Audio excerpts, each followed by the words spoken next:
right, with military precision, which if anyone has been here for all three will know that's not quite how this morning started. We had a little bit of a snafu. But we might as well get started now that we can. Thank you for all those who stayed for all three this morning. I can see some faces that have been here throughout. And there's definitely a theme building up here around how important consumer identity and the relationship with the consumer is. Respecting them and treating their information fairly, absolutely critical. The customer experience, though, is maybe even more critical than those things. You can get all the things right with your customers, but if they don't enjoy the experience, they're going to give up and go somewhere else. I think that's something we probably have all heard many times and can agree with. Well, that whole topic is the focus of John's discussion. And as I've just found out, having been involved in the identity world for 13 years, which is, I had to think carefully about whether identity was even a thing 13 years ago, but it certainly was.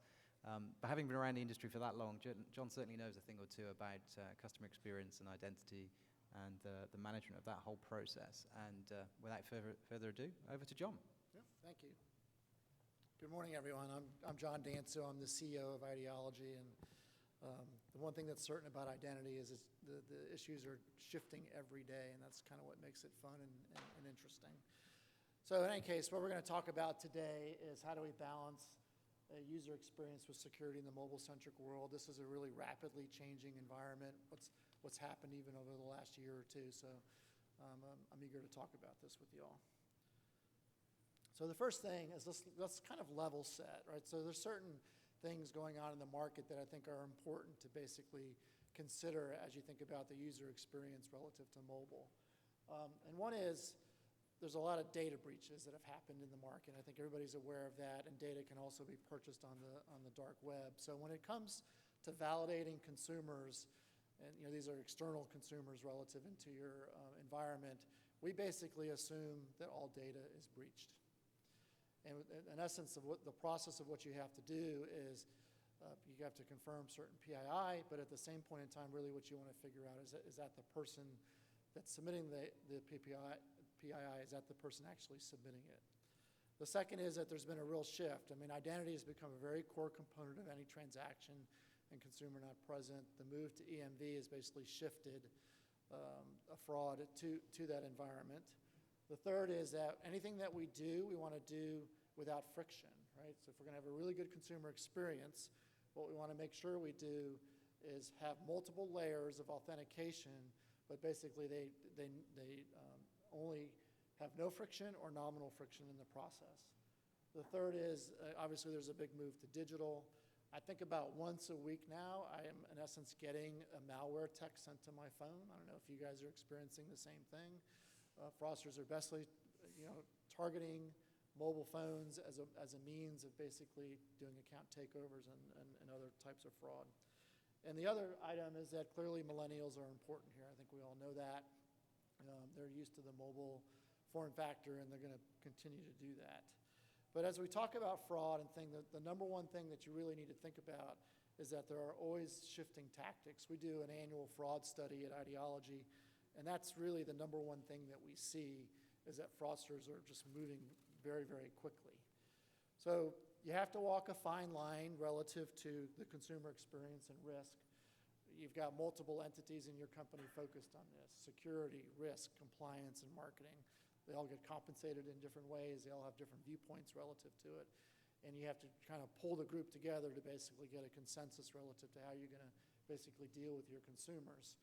The item that I really want you to think about is it may take months, if not longer, for you all to get consensus and to integrate and get things done. Fraudsters take a day, right? They're shifting their tactics hourly relative to what they're doing. And when they find a weakness, they're happy to tell their consortium or their colleagues about it.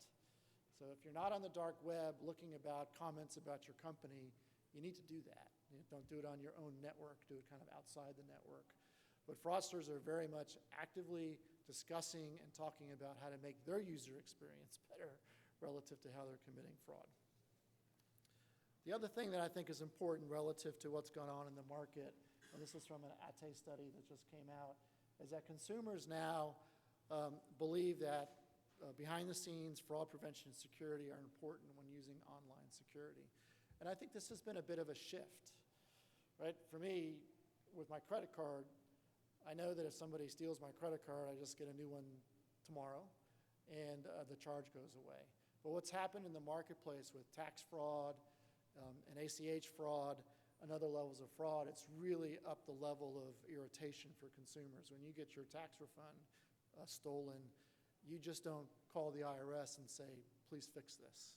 So I think consumers are becoming more and more aware of the fact that they're relying on us to basically protect their identities and also protect their security. Now let's talk about mobile and digital, and why is this such a difficult issue? And the reason is that there's a lot of things that are going on, and actually we have an infographic on this too that you can get on our website too. I think this is a really good slide that kind of shows kind of the challenges that are going on relative to this. So first, and this is an obvious statement, but the level of e-commerce is basically dramatically increasing in the mobile digital side, and that means that we need to focus on ways to basically make sure that we're performing transactions for consumers on mobile without friction. The second is that since 2013, there's been a dramatic increase in identity theft on the mobile front, right, 156%. As I mentioned, I'm getting malware text once a week now relative to my device, and fortunately I'm smart enough to know not to click them. Other folks maybe aren't educated enough to know not to click them, and some of them can be pretty enticing. Then there's a whole bunch of things going on in the mobile phone network, right? There's over 80 million ports done on an annual basis where people are shifting phones from one carrier to another. There are 130 million smartphones activated. There are 30 million recycled phone numbers, right, where you basically give up your phone number and the carrier reprovisions it. And that can sometimes happen in a week or two. And then that all kind of comes together, and it presents real opportunities for fraudsters. So, the carriers basically want to make their consumer experience easy.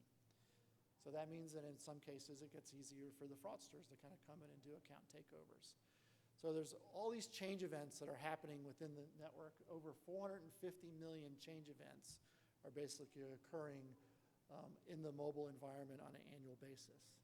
And those have led to some unique ways for fraudsters to basically get in the way and make the user experience pretty miserable for folks to get their account taken over. So there's SMS intercepts, right, basically man-in-the-middle attacks. There's SMS swapping, which has really dramatically increased and is becoming very problematic, where people basically steal your phone number by going and doing an account takeover at the carrier. There's cloning, which is a little more difficult, and then there's recycled phone numbers, which you really don't have to do anything other than just go get a new phone number and wait for a transaction to come forward on that device for an approval on a bank account or so forth to do an OTP. So there's tremendous things that are happening within the phone network that gives opportunity and also challenges basically to validating your consumers. So what does that mean? Well, basically, because now carriers are willing to basically share some of this information from their network, and this has just happened over the last couple of years, this is pretty powerful information relative to authenticating consumers and making sure that they're legitimate. So first of all, having access to an infrastructure that's been built by the carriers that is basically validating billions of transactions on a daily basis is a pretty powerful factor. And think about it, when you place a call, you pretty much get the other person on the other line, right? And this technology is a technology that you can basically play into. So you get effortless authentication and trust by using that network. So in essence, what you've done is you've kind of created a mobile persona, right? We can go look at an individual and say, is their phone prepaid or postpaid? What's the tenure on that device? If I have a prepaid phone and it's under 7 days old, that could be a concern. If I have a postpaid phone and it's over 10 years old, that's a pretty legitimate customer. You can use that information to make that user experience all the better. You can also look at change events, right? So the change events relative to, have I recently ported my phone? Have I recently done a SIM swap? Have I done device changes, right? Has my phone been suspended and so forth? So that information is now available relative to making your user experience a better experience, because remember, what we're really focused on is trying to provide legitimate users easy access to to your applications or what you're selling, and also trying to stop friction from that, stop the fraudsters. So we have this whole bunch of data now that we can basically utilize in the marketplace, which is unique and pretty trustworthy. Now, what does that mean relative to some of the things that are going on in the market, relative to the users and so forth? And there's two things that have gone on in the market that I think are pretty important relative to think about. The first is that NIST, basically the government organization, has come forward and have basically told us to deprecate SMS. That's a pretty global statement. If you go kind of dig into it a little deeper, you'll see that really what they want you to do is make sure if you send an SMS to a device that it goes to a verified phone. Right? They don't want folks to be able to intercept SMSs or forward SMSs and basically do that and take over accounts and put in OTPs for folks to basically take over those accounts. And the second is something that just happened in the last couple of months, and that is the ability, a bunch of German hackers basically got into the SSS7 network, kind of man-in-the-middle attacks, and basically took over bank accounts and cleaned out those accounts. So again, these are factors that you, in essence, need to consider relative to your user experience and providing services to them.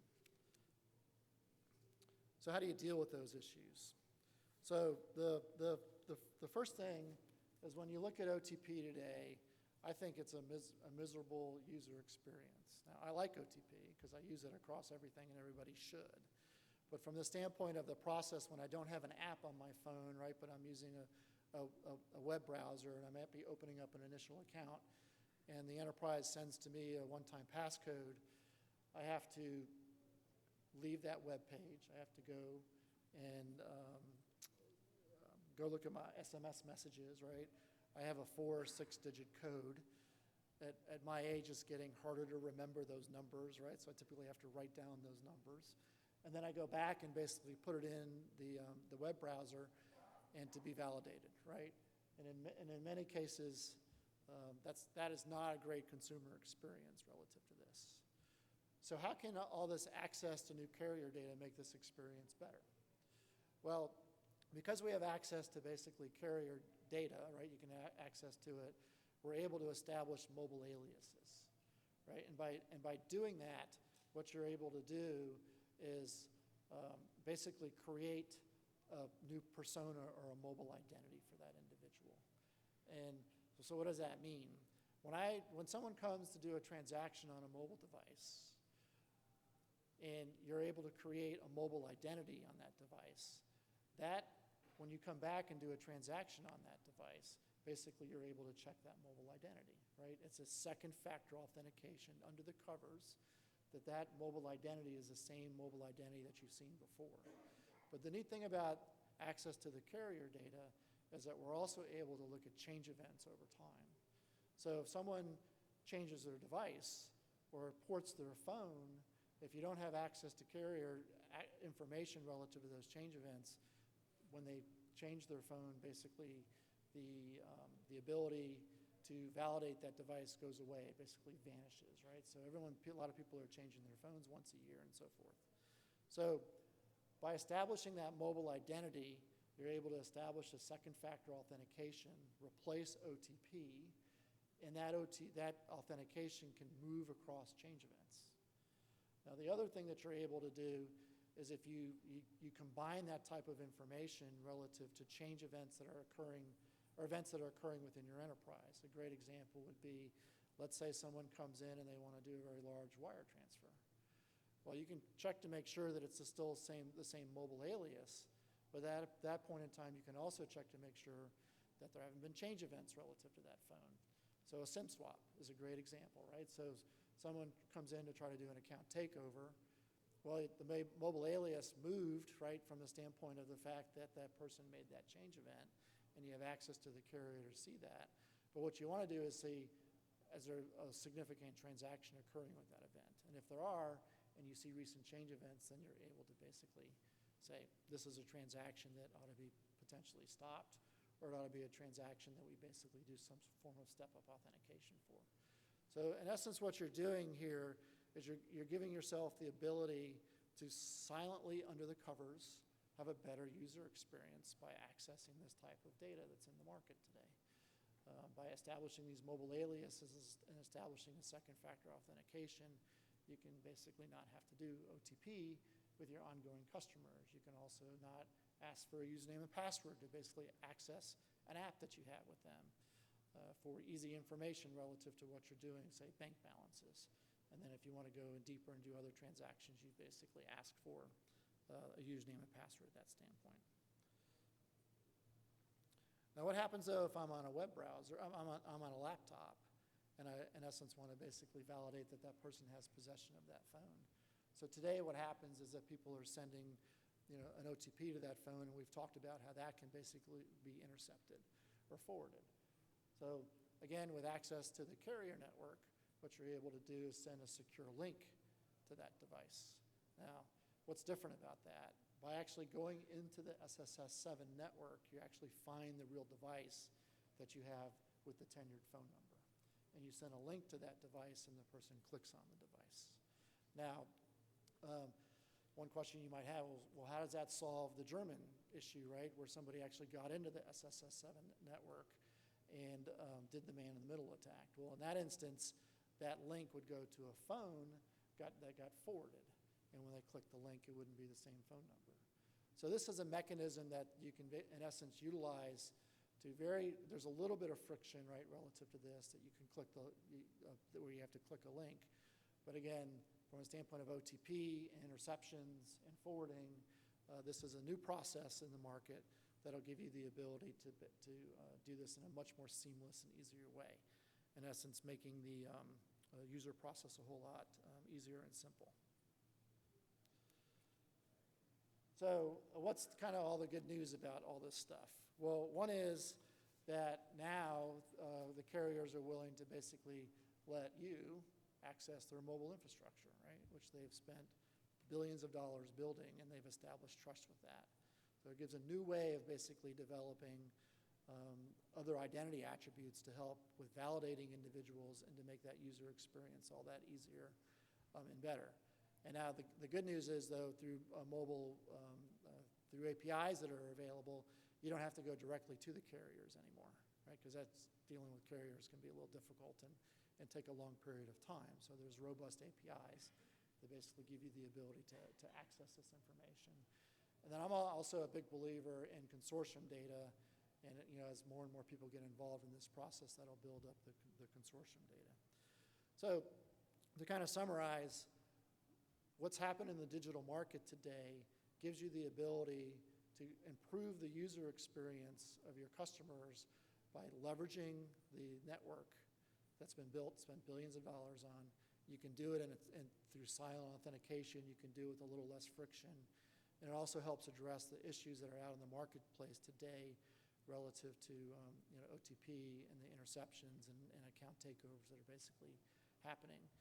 And this is all about getting legitimate people through the process while at the same time stopping fraudulent transactions. So this is kind of new data that's available in the market. It's very beneficial, and that's what I have to say. John, thank you very much for that. Questions? I think you were first. Let's go with this one.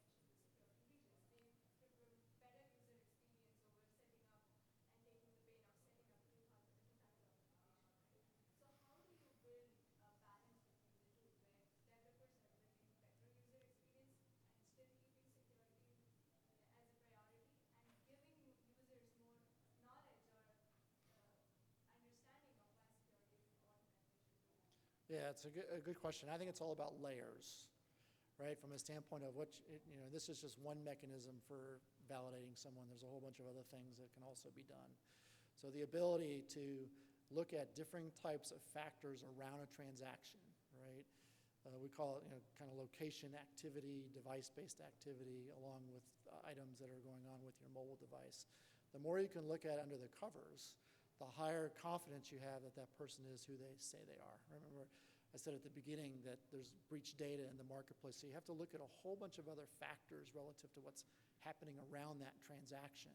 And this is certainly one area that you can look at. And then you only step up when you need to. Right? When you look at indicators or risk scores that say there are certain factors here that make me concerned about what I'm seeing, so at that point in time you step up, and so you can send a link in that instance, or with the digital authentication, that's totally under the covers, and there's no need to check that, right? You can just check that without any consumer friction. So all this is layers, and you got to have multiple layers relative to doing it. So I think, John, what you're saying is the more we can automate and get our confidence from techniques that don't involve the customer having to do something different, the better. Yeah. And only default to that when we really need to. Right. Yeah. Another factor that I would add that we're really big at IDology is consortium data. Right? The ability to share transactions and data and information among competitors is a really important factor relative to stopping fraud. Fraudsters collaborate every day. And they do it on the dark web where they just send messages and so forth. We're on the dark web all the time. We actually have personas that we've established, and people trust us and they'll tell us things. So enterprises need to be collaborating the same way, right? You go kill each other for customers, right, from a marketing standpoint, but when it comes to risk, cooperate and share data, and that'll also help in a big way. Okay, there was another hand here somewhere. Yeah.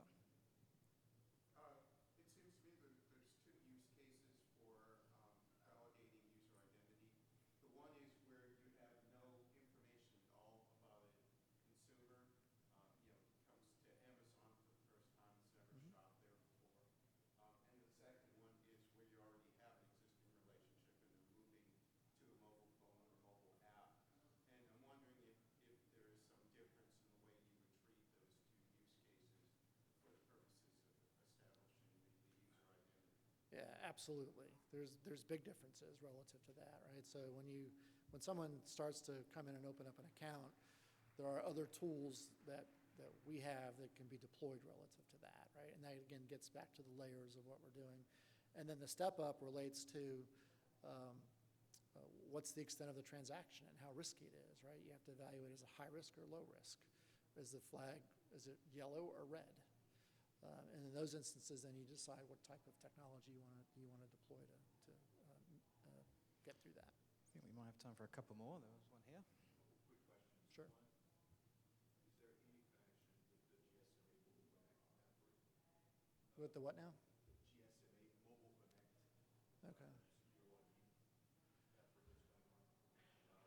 Most of the carriers, some carriers that are participating from the whole world. And second, in terms of the carrier support worldwide, is this something that through an API, can you tell us a little bit more about it? Is this more about US carriers? Is it worldwide? Yeah, I'm not sure about your first question. I can certainly dive into that if you want to give me a card and try to get an answer. The second is that this is mainly US today. But there are certainly efforts. There's no reason why this can't be done internationally, and there's efforts along those lines. Far side, I know he's been waiting for a while. Yeah, two things that might happen to normal people was they change the phone and they lose it. So could you kind of just say, how do you react to that, or you think my life hell because I got a new phone?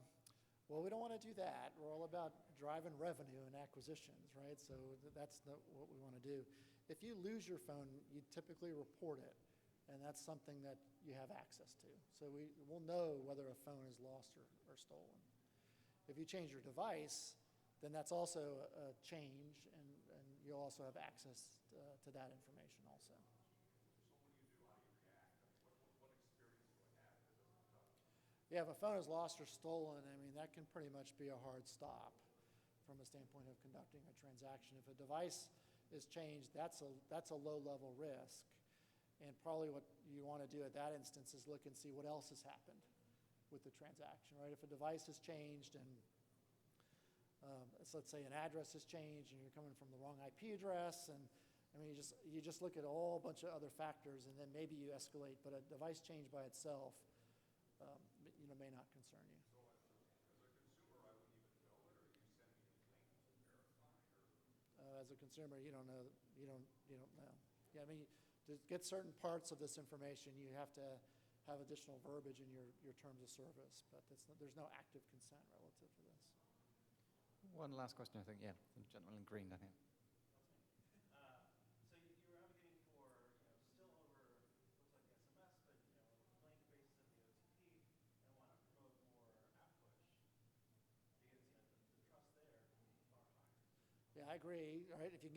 But most consumers, when they start doing a transaction, gets to this gentleman's question, right? When they start, they're typically not downloading an app. They're typically, on the browser or on the phone. And then if you can get them on the app, then you can certainly establish further trust for that way. But you have to look at both scenarios. And Do you know if there's any advancements in the web push technologies that wouldn't be phone dependent? So, having push directly from a browser rather than, through SMS. I'm not sure I understand your question. So right now there's a lot of web push technologies to release for desktop, and you can have it paired to a device. Right. So why not have that as well? Because it's one step removed from an SMS where, it's no longer phone number based. Right. It's actually session based. Okay. Extended session. Yes, sir. So, but I change my device pretty frequently. And when I change my device, that fingerprint or that gets eliminated. So the benefit of the new solution, basically, it gives you the ability to move across those change events and keep that mobile alias moving across port changes, device changes, and number changes. So that's the difference. All right, I think we're probably done for time. Let's again put our hands together. Thank John in the usual way. Thank you.